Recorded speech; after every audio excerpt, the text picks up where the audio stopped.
Tired of your favorite lipsticks being transferable?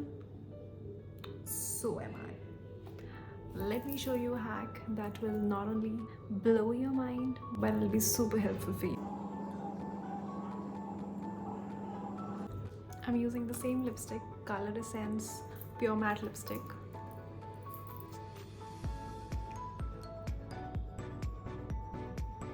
First step, you'll be taking the tissue paper, open it as much as you can, take the lightest film like this and dab your lips like this. Take the tissue paper's other end, put it on your lips and then seal your lips by, or you can just pack your lipstick by using a compact powder or a loose powder. I'm taking a loose powder here.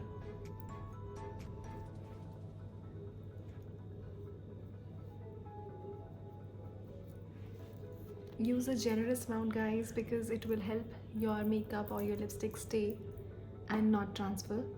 Now you can see the difference. There's no pigment whatsoever and the lipstick remains as is. Hope you like this. Bye.